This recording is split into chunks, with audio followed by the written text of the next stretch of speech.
ultimate tournament of everything.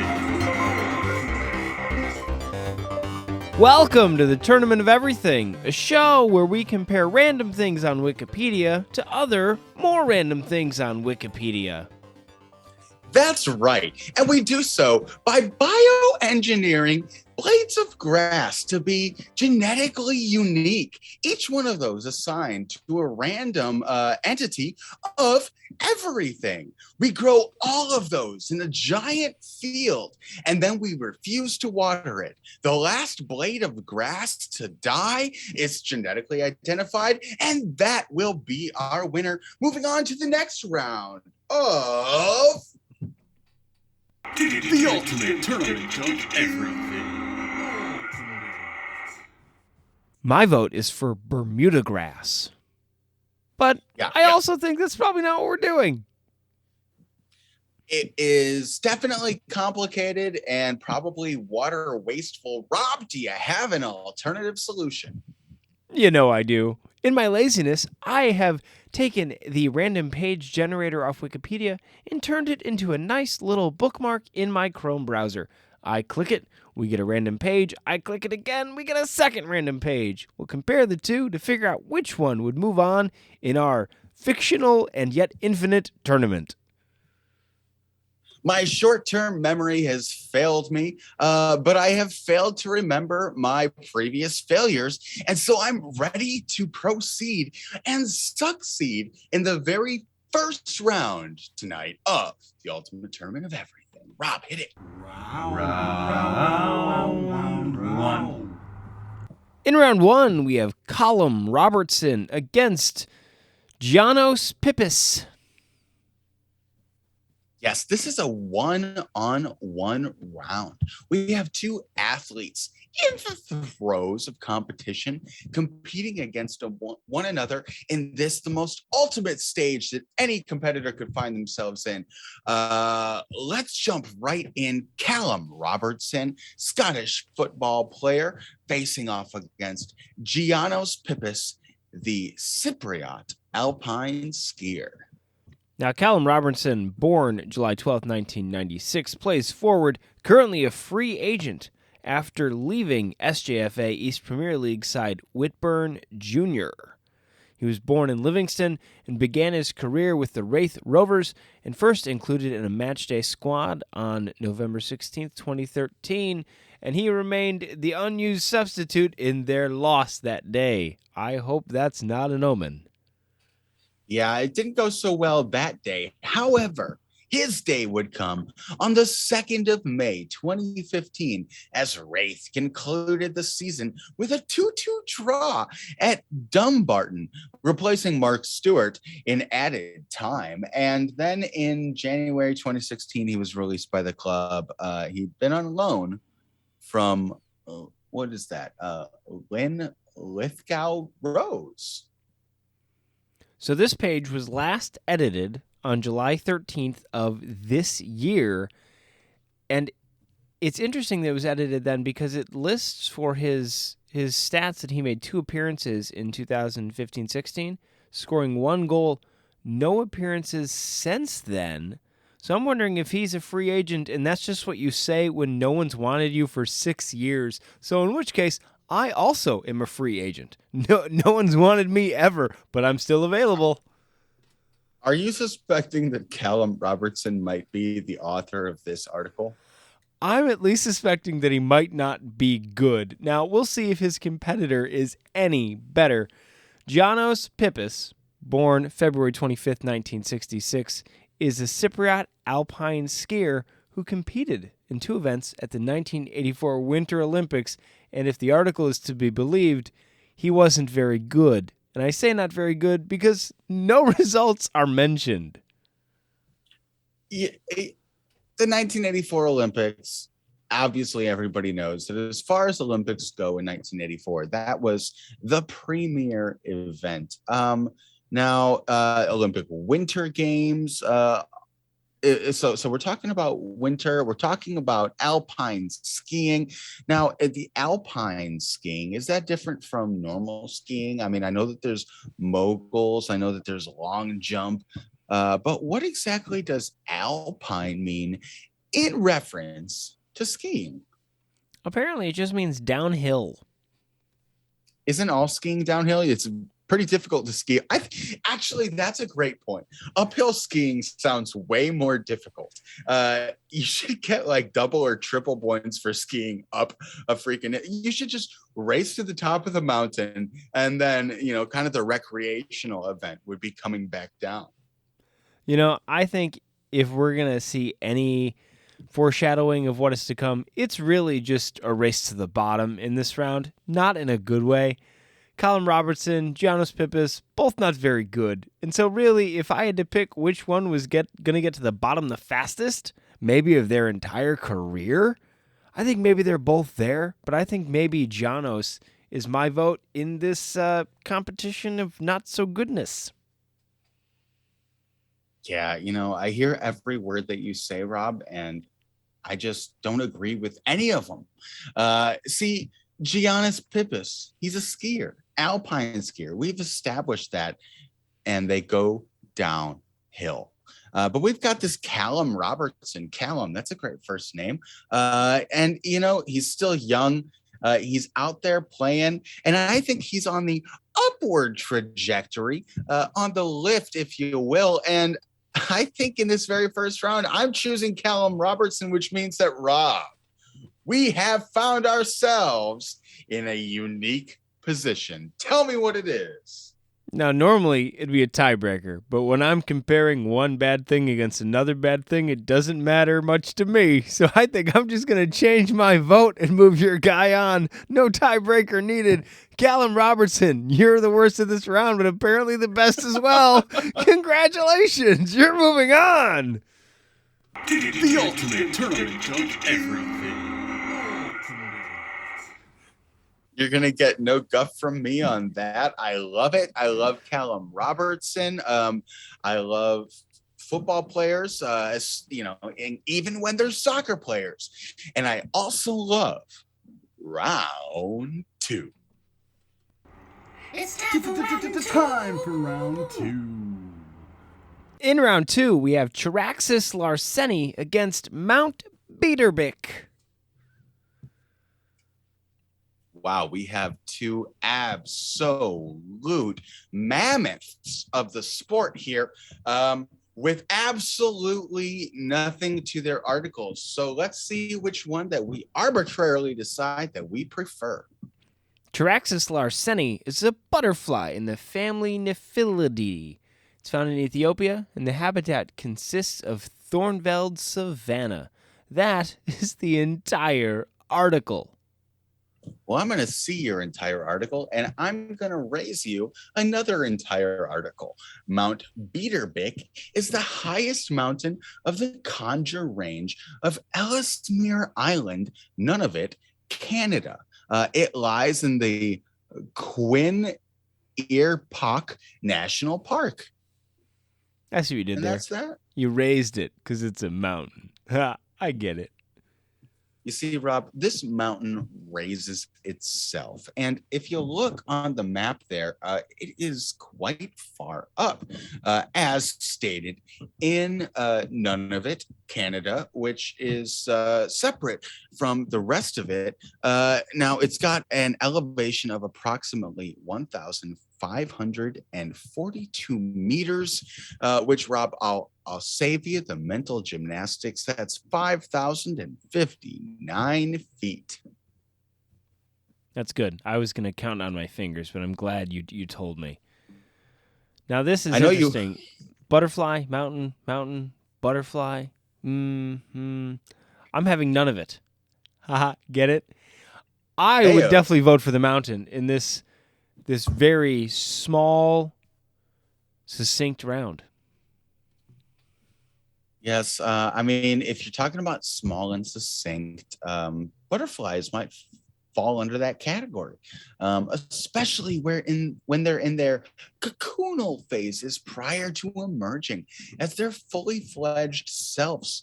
However, I think it's perhaps that very newness contrasted against the ancientness that constitutes a mountain, which will bring me to concurring with you to move on Mount Biederbick to round 2 of The ultimate tournament of everything. What a great competition this is when we have two random things with one sentence long Wikipedia pages that I've never even thought about in my life, and I can figure out which one I'd rather forget fastest. Truer words have never been said until right now. It's time for round 3. It's time for round 3. In round 3, we have fluff pulp against inverse function. I can't believe we have two things that are so related, so identical. So I don't know what I'm talking about. Let's learn what they actually are in this round. Fluff pulp is also called comminution pulp or fluffy pulp and is a type of chemical pulp made from long fiber softwoods. Important parameters for fluff pulp are bulk and water absorbency. I see. Of course, this is the pulp that was first developed for use in disposable sanitary napkins. Kotex's first advertisement for products made of wood pulp appeared in 1921, and disposable diaper producers were also early to convert to fluff pulp because of its low cost, high absorbency. Normal usage of fluff pulp. Oh, you had more words. What is? Yeah. I'm trying to reword this. I'm trying to put this article into my words so it's not too, just straight up rip it off. And I realized that grammar was not necessarily on my side that time. Yeah, so it's basically a paper product that they use in sanitary paper products. Is that a good description? Well, yeah, this is it's a wood product that they're able to make into a very absorbent form, and that has been, functionally useful in a number of products, given its ability to absorb liquid and its strength even while saturated. Well, that's nice. It's nice that we're talking about something that absorbs liquid because its competitor is math, and math makes me cry. Its competitor is inverse function, which apparently is a function that undoes the operation of f. The inverse of f exists, and only if f is bijective, and if it exists, it is denoted by f minus 1.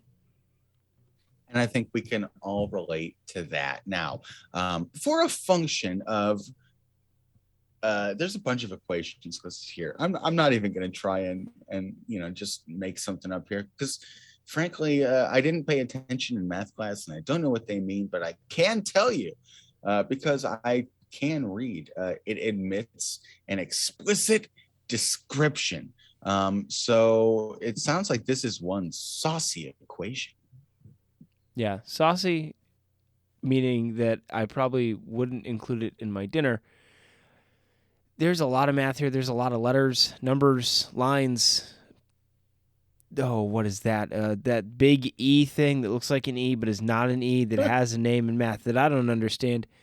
There's properties and uniqueness and symmetry, and they try to spice it up with a map, but they're just odd shapes filled with letters. And there's a graph. That looks neat. Someone much smarter than me or you, which probably at this point is most everybody, could probably explain it. Most everybody. Yeah. Okay, generalizations. I can generalize, okay?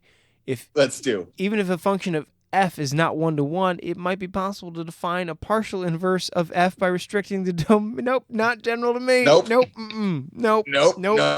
You know what I do understand? I don't understand math, Rob. I think that's known, that's established, that has been recorded in lore and in history.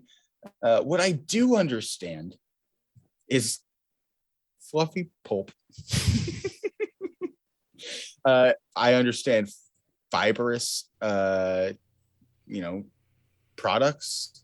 And I understand just trying to suck up as much as you possibly can and just hold on to it, because there's a lot of things like math that are just going to wash over you. And so I find myself torn, actually, after that diatribe. I think I'm going to do the opposite of what you did. And I'm going to just, defer to you, Rob. What do you think in this round?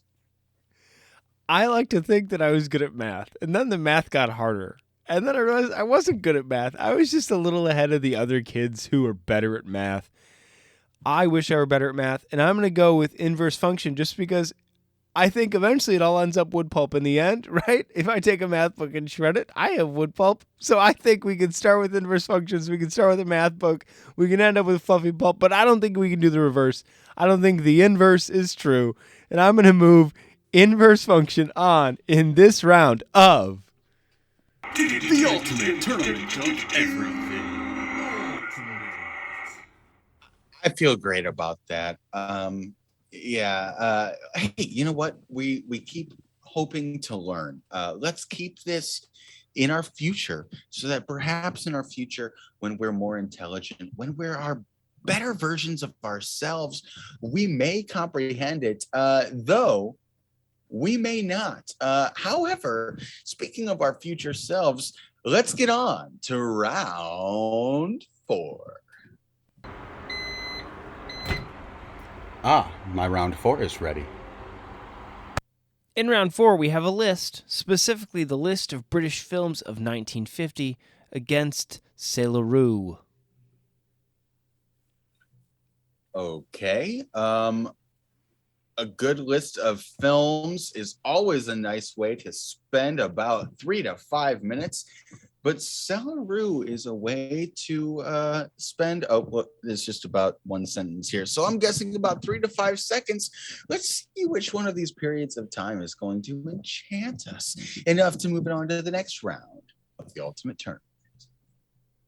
So this list of British films of 1950 is just from the United Kingdom in 1950, not 1951, not the 1950s, just 1950, and it is an alphabetical list starting with The Angel with the Trumpet, and it ends with Your Witness. And there are probably 70 films in here along the way, spanning categories from drama, mystery, comedy, crime, World War II, historical, thriller, and World War II/spy. That one sounds fun. It does indeed. However, you've missed one, and it's the one that intrigues me the most. I'm seeing both Western and Australian Western. So basically what we're talking about is we're talking about Western films, like cowboy films made in Britain in 1950. And good grief if I wouldn't love to see what that looked like. Such examples of this genre include The Kangaroo Kid and let's see if I can find another one. Also Bitter Springs. Now, I haven't heard of any of these films, literally none of them. There's Dance Hall, Cairo Road, Chance of a Lifetime, The Body Said No, The Magnet, Madeline, which is a book, but probably not actually about the book. None of these sound good to me. Well, I mean, you've gotta dig a little deeper.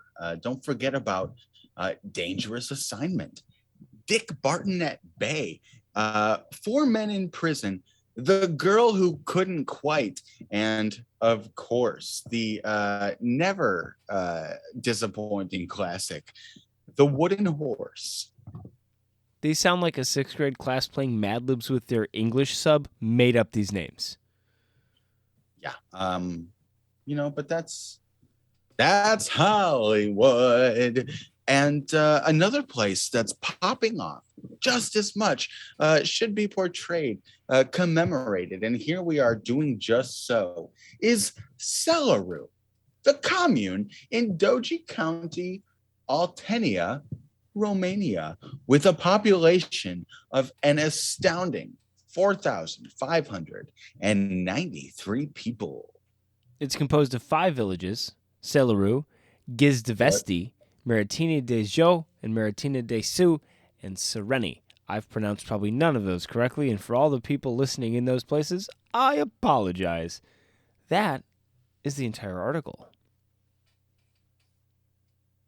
Yeah, that's all we know. We've got some hyperlinks here. I can tell you that commune is the lowest level of administrative subdivision in Romania. So we're not talking about, a bustling cityscape here.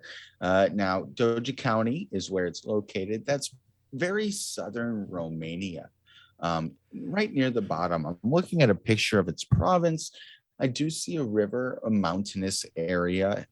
There are clouds. So, if you've got clouds where you live, perhaps you know how they feel. Yeah, I think you just described living on the planet Earth. We all have clouds. I think we should all take a little moment more in our lives to truly appreciate that, as we should. This small commune in Romania, however, we are faced with the question of deciding, is this small commune clashing with the list of British films from 1950? Who's going to come out on top and survive? I think I have to give it to the spunky little town that could, instead of the list of films from the 50s that didn't. Yeah, towns do well. This town, I don't know. It's just there's something about it, It's Romania. It feels like there's something there for me. There's something there for you, and there's something in the second round of the ultimate tournament, and that thing is called Celeru. The ultimate tournament of everything. Get a little "You're the Winner" music, Celeru. And if it's not pronounced Celeru, we're very sorry that it's not pronounced Celeru. But we'll just keep saying Celeru. Let's get into the next round before I offend more people. Round 5. In round 5, we have Giacomo Rado against Volume Integral. It's more math. More math versus more soccer players. Let's see which one of these two that we've got so much of will proceed into the next round of the ultimate tournament of everything. Giacomo Rado, born April 19th, 1986 in Varese, Italy, is an Italian footballer who currently plays for SK Victorio Wanderers of the Gozo First Division in Malta. This is that football player who's mostly known for his peregrinations through multiple countries, including Panama, Nicaragua, Fiji, Switzerland, Mongolia, Greece, Malta, and Iceland in order to pursue his football career.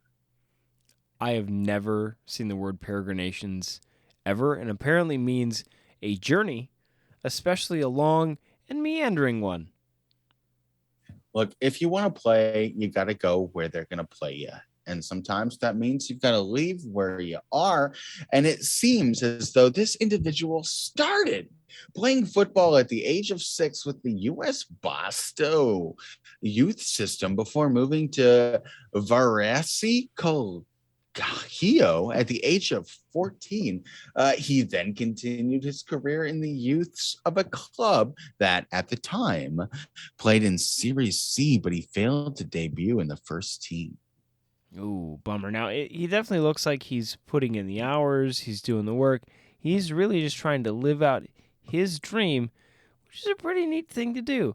Now, I also think our next competitor has dreams. I mostly have them about it, and I call them nightmares. It's the mathematics term volume integral, which refers to an integral over a three-dimensional domain, and a lot more words and letters that I don't understand. Well, let me see if I can shed a little light on this for you, Rob.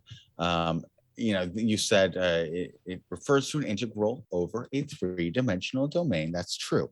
And that is, it is a special case of multiple integrals. You see, volume integrals are especially important in physics for many applications. For example, to calculate flux densities. Yeah, which everyone knows what a we flux do on the density daily. is. Yeah, do you remember in math class in high school when you'd something ridiculous come up and you'd be like, "Look, teacher, when am I ever going to need to use this in life?" And then they say, "Well, when you calculate flux densities," and then you realize that they're right, and you just have to pay attention for the rest of the day. Oh, you know what? It can also mean a triple integral, and now I understand what it means. Yes. Look at that. There's a little symbol. I'm not lying, people. I'm not a genius, but I'm also not good at math. And there's a symbol in this equation that I've never even seen before. It looks like a C, basically. What is that, Rob? Yeah, I don't know. There's a bunch of symbols I haven't seen before. I would need to phone a much smarter friend. Okay, now again, which one would I pick? Would I rather learn more about the volume integral, or would I rather learn more about Giancarlo Ratto? And I know last time I went with the math, but this time I think I gotta go with the footballer. Oh yeah. I do see that math has its place. But what was it? Flux densities. You can go and flux yourself because I think we're going with Giacomo Ratto to move on to the next round of The ultimate tournament of everything. All the math I use is really to count between 1 and 9, and now we're on 6. Making a turn around the last curve. He comes around the last side, and there you have it. There is your winner, round 6. In round 6, we have Biederbick against Dokufest. Yeah, we've got a club versus a festival. 2 rocking good times. Let's see which one of these is gonna party their way into round 2. Blauw-Wit was a handball club from Neerbeck, Limburg. So this is our first handball representation in this tournament. We get a lot of cricketers, a lot of soccer players, and a lot of small villages. This is our first handball team. Yeah, it's good to get representation. Definitely handball is a valid sport that deserves its time. We spend a lot of time talking about the feet, with the ball, but why don't we spend enough time talking about hands handling balls, Rob? So Blauw-Wit was founded in April 1957 in Neerbeck. In the 50s and 60s, the club led a fairly quiet existence, although a number of members of both the men's and women's teams did grow steadily.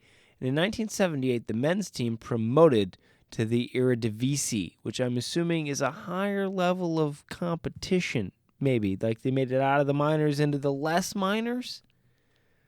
Yeah, I would say Eredivisie is either, an elevated league or a type of, elf.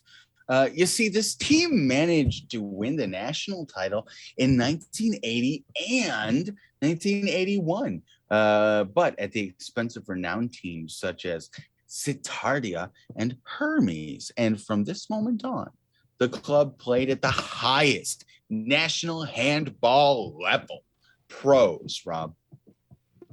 They spent so much of their energy on being good at handball that they didn't spend any of it on a good name, because the club name Blauw-Wit actually just means blue and white in Dutch, which are their colors. They are. So we've got representations of their jerseys here. Of course, there's both home and away outfits. The away is a white top over white shorts, but the home uniform is those same white shorts. Beneath, actually, a blazing blue T-shirt. That's pretty much what it looks like from here. It's just a blue shirt. If you're wearing blue right now, as I am, as a matter of fact, you too may be representing and standing out for this beautiful handball club. But let's go back for a moment to our film festival friend, Dokufest. Now, if I had taken a moment to read, which solves most of the problems in my life, it's Dokufest. Dokufest. Because it is all about documentaries. Oh, that's excellent. So we're talking about a film festival specializing in documentaries. We're talking real life representations in art. Let's find out exactly what's going on here, and let's learn from it.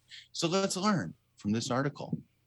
It was founded in 2002 by a group of friends and has since grown into a cultural event that attracts international and regional artists and audiences, and films are screened for the entire 8 days of the festival. And just this year, Dokufest became a nominating film festival for the European Film Awards in 2 categories, short film and, of course, documentary film. Yeah, if anybody knows documentaries, it's Dokufest.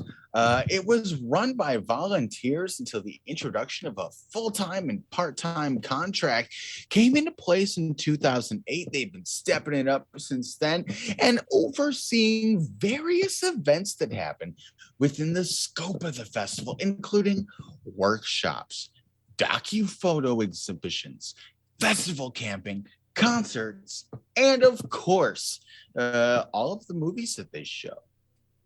Now, they really get into the Docu-Fest theme here because there's Docu Nights, Docu Tech, Docu-Fest Productions, Docu Kids. They even have themes every year along with slogans. The theme for this year, Survival. The slogan, How to Survive, ... question mark. Yes, and that's really the question that we all ask ourselves. How am I going to make it through this day? And even when we believe we know and we stamp it with an ampersand, there is an element of unknown. Now, previous themes have included punk protest, borders, change, migration, corruption, future reflection, truth, transmission, and 20 years. Even though that was on the 10-year anniversary of the first theme. So that's fun. This seems like an absolutely spectacular festival if you enjoy films faced off against an absolutely they seem pretty good. This handball club, blue and white. I don't know. What do you think, Rob? They're probably more than okay, but I think the Dokufest just has them by a little bit. I think there's just a little bit more there, while I'm sure Blauw-Wit is wonderful at the sport of handball. You know who we wouldn't be able to know anything about without film? Blauw-Wit. They need Dokufest. They need them to move on, and without them, they are nothing. So I think Dokufest gets my vote for this round. Yeah, since this year's theme is How to Survive, ampersand, question mark, I'd like to move them on just in the hopes that next year's is an answer to that question. And so I'm going to be staying tuned and moving them on to the next round of The ultimate tournament of everything. Such is life. And such is the nature of this, the ultimate tournament of everything. It all progresses, and let us progress to the next round. Round 7. Round seven. Round seven. Round seven. Round seven. In round 7, we have Lassak against Destroy Everything. Actually, destroy everything you touch. Let's not short our listeners. Versus Lassak, the surname, short and sweet in itself. Let's see, one of these two alternating approaches is going to be the victor in this, the first round of the ultimate tournament of everything. Lassak is a surname. Notable people such as Francois Lassak, who was a French sprint canoeist, something I did not know existed. I always thought canoes were like nice, gentle rides. Apparently, you can race them. There's also Jan Lassak, a Slovak ice hockey player, Matej Lassak, a Czech cyclist, and Oliver Lassak, probably Olivier. I don't know. It's French. Another French sprint canoeist. It's interesting. We have no further information from this article here. However, we do know that it's a surname, and a Rose by any other name would still be what it is. So would any of these individuals. However, the name applied to them, when looked up, the only definition I can find for Lassak is dancer in, I believe, Hindi and India.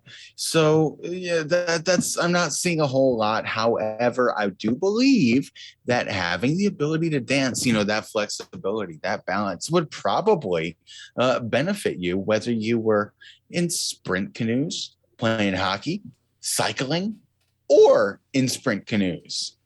Well, and it would definitely benefit its competitor, Destroy Everything You Touch, which is a song by British electronic music band Ladytron, released in September of 2005 as a single from their third studio album, Witching Hour. It actually made it all the way up to number 42 in the UK singles chart. Yeah, this was the highest position that a Ladytron single has reached to date. It was also re-released in the UK on the 22nd of October, 2007. This song, it ranked at 137 on Pitchfork's top 500 tracks of the 2000s list. Now, Rob, I'd just like to interject here. Do you think that it's too early for us to make best of the 2000s lists? I mean, it's 2000 and now 22. There's a lot of the 2000s left. Are you pretty sure that it's going to be front loaded, or do you think the best is yet to come? I don't know. You know what? I have a lot of music from my childhood that I love, but to think that that's all the good that there would ever be is kind of sad. Yeah, I mean, they do say that they don't make music like they used to, which, would kind of imply a downward trajectory. However, there's some bops coming out today. You just turn on the radio and you can't help but bob your head.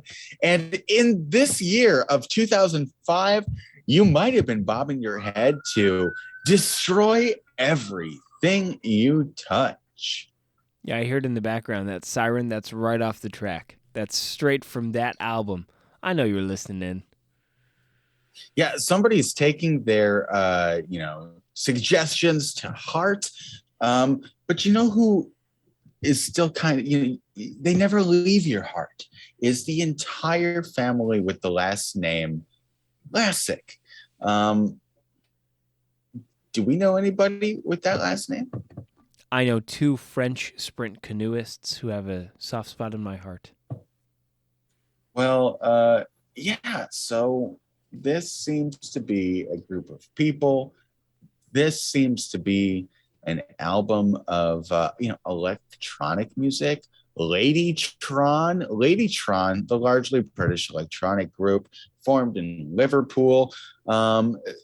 Probably the best known music group to ever come out of Liverpool, Ladytron. However, I kind of think I'm leaning towards Lasak, the last name. It's stuck around through generations, and I think I'm choosing it to stick around to the next round of The ultimate tournament of everything.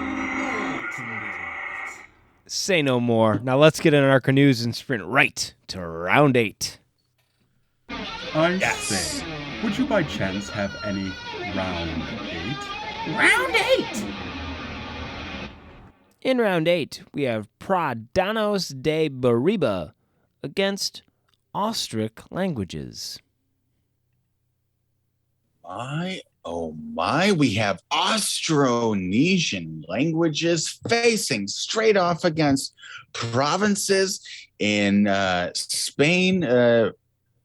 Tiny little spot. It's definitely got that going for it. Let's see if it warrants a win in this round of the ultimate tournament of everything. Giannos de Bariba is a municipality and town in the province of Burgos, Castile, and Leon in Spain. Has a population, as of 2004, of a whopping, chart-topping 59. Doesn't even say people, just says inhabitants. So maybe they're all goats. I guess we don't know.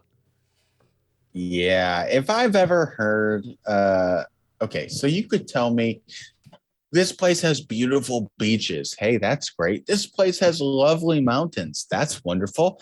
This place has a super sweet marketplace. Oh, that's neat. But if you tell me that I'm going to go to this place and pretty much be alone, that is ultra enticing. And I believe that the Giannos de Bariba, a town, might fit that description. Yeah, absolutely. Once you tell me that your town is 4 square miles and there are fewer than 60 people in it, I'm like, sign me up. When can we go? What's the Wi-Fi password? Now leave me alone. I wish I knew how they accomplish such a feat. You know, I mean, I feel like we should all have the ability to just say, hey, look, I mean, Rob, don't you feel like you should be able to establish Robtown and, have your own rights and privileges therein? And, just kind of, you're the king of your castle, they say. Why can't you name your own province? That's true. I would love to be able to name my own province. I see nothing. Still got to pay taxes. Well, taxes to myself, right? That's fine. That's fine. Now, its competitor.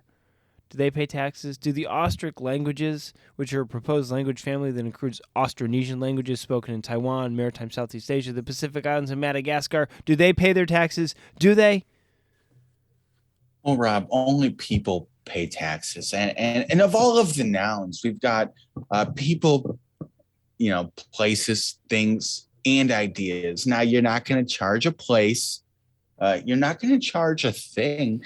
And you're not going to charge an idea. And I believe that is the category that the Austric languages fall under. Now, this is a relatively, it says genetic relationship between these language families. But do languages have genetics? Do languages have fathers and families? So what's the DNA of a language look like? I imagine instead of like a helix, that would be some sort of tight intertwining spiral. It'd be a lot more complicated.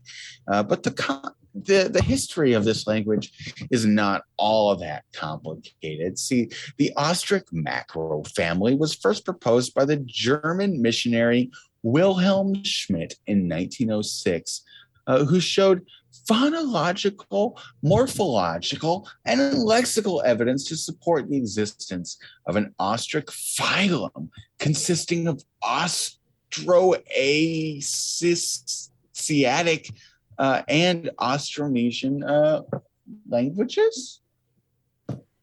Yeah, perhaps. So in the second half of the last century, a man named Paul K. Benedict was a vocal critique of this proposal for Austric languages, eventually calling it an extinct proto-language. I only know what one of those words means. And it's, All right. it's language. Rob, we're doing a deep dive here, but let's take a step back. Let's put our thinking caps on.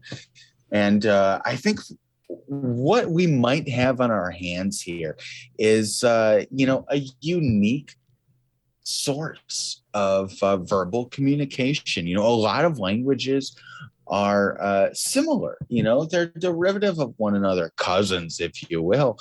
However, is what we're looking at here its very own family, its very own species of language communication? I think they're probably saying it is. They even include a nice color-coded map with the different languages and some distributions among them. It is interesting that we have language, and then how did we get language, and then why are the languages the way they are, and why do they sound the way they do? I would want to know more about it. Now, would I want to know more about it than all the things I've already learned about its competitor, Giannos Pipis? I think so.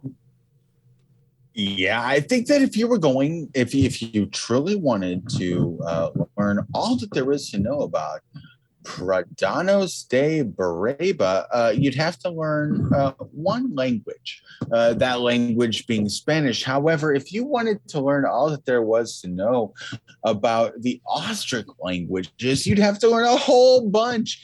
And so just for that alone, I think I'm going to concur and move the Austric languages on to the next round of The ultimate tournament of everything. Well, now that we've gotten that out of the way and we've figured out which of the languages are related to which of the other languages, it's about that time.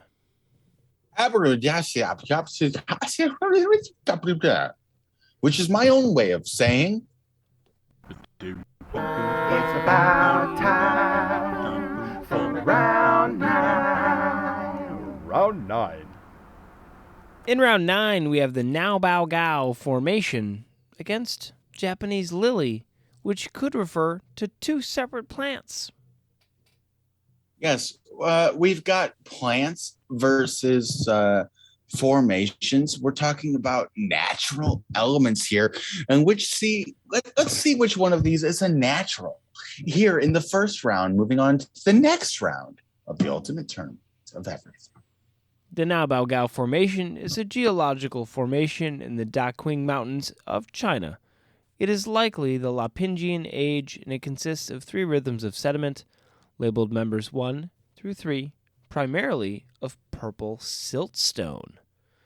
That's fun. But Rob, each of those layers of purple siltstone has a thick basal conglomerate bed, and I don't want you to neglect that fact. Now, the Now Bao Gao formation is notable for its fossil content, producing one of the most diverse late Permian vertebrate faunas outside of Russia and South Africa. Yeah, a lot of fossil evidence here. We have Cowideo, a genus of Theracephilian that lived in what is now China, obviously. We have what looks like a giant salamander. We have a little wolf-type creature. We have Terphanodon, which, again, I don't know what Terphanodon is, but it sounds and looks pretty cool. I'm really a sucker for paleontology. Let me tell you, though, Terphanodon, one of my favorite of the Phanodons, it's an extinct genus of Dinodont Therapsid. Boy, wouldn't it have been handy if we learned to read better? Now, this is from the late Permian Sunan. There's a whole bunch of other words here. This is an old creature. It doesn't exist anymore. It definitely had bones. Of this, we are sure. You know what doesn't have bones is the lovely plant known as the Japanese lily. Now, this is interesting. So we have 2 plants that technically could be. We have Rhodea japonica, species of plant native to Japan, China, and Korea. Common names include the Nippon lily, the sacred lily, and the Japanese sacred lily. And then Lilium speciosum an East Asian species of plant in the lily family. So we have 2. Yes, especially let's talk about the second one, the Lilium specosium. Now, this is an interesting flower. It's found at elevations of 600 to 900 meters. Now, that's 2,000 to 3,000 feet. And it's sometimes called the Japanese lily, though there are other species with this same name. This seems to be a beautiful flower that chooses beautiful and sometimes rare and remote locations in which to thrive. Now, that's interesting. We have the past versus the present. We have an animal versus a plant. We have the Jets versus the Sharks. Now, who's going to win? And I really think if I had to pick one, and I do, because it's a competition, and I have to pick one of them, I got to go with the wonder that is the Naubao-Gao Formation. Good golly. I loved every word that you were saying there, Rob. I gotta say, I was just hanging on every single syllable. And then you let me down because I think that I've got to go with this fragile flower that is the Japanese lily. And thus, we find ourselves at an impasse. Rob, why don't you tell us what that means? Time for a tiebreaker. Well, since we can't agree, we're going to let something else settle it for us because our words just are not enough and our fists are not for fighting. We will be comparing, in our minds, animals that we love against plants we hate and telepathically communicating those to each other and then making what we think we see in our brains in pinto beans on a plate with some glue, hanging it up in a window and figuring out which one is going to grow first to figure out who is our victor. That's right. No, let's not do that. All right. So why don't we just pick a number between 1 and 10,000, Rob? I think that's probably the fairest way to do it. 1 in 10,000 it is. Okay. I tell you what, you go ahead and take the first pick. Okay, my first pick between a number between 1 and 10,000 is going to be the number 1,000. That's a good number. For me, representing the Japanese lily, knowing that we are beautiful, that we are strong, and that no one can tell us we're wrong. We're going to party like it's 1999 and choose the number. Actually, I'm going to go all the way to the extreme. 9,999. Rob, roll that really huge dice. Okay, let me get it. I need the forklift. Our number. This is a close one. 4,937, making the Naubao-Gao Formation just barely our winner. Naubao-Gao Formation. I can't wait to say your name. Naubao-Gao now again when it's in the future. You're moving on to the next round of The ultimate tournament of everything. Well, now that we've made it through 9 rounds, comparing random things to even more random things, we had some soccer players, we had a geographical formation, we had a small town, we even had a list of movies from the specific year. Hopefully you learned something, hopefully you enjoyed it, hopefully you'll join us again. Yes, we had all of those things, and you will have an opportunity to listen to our voices every single day. Find the scouting reports on the daily. Find the full episodes on Tuesday and Thursday, and you can find your way to Anchor FM to send us blasts to let us know whatever you'd like us to hear, and look forward to the next episode of The ultimate tournament of everything.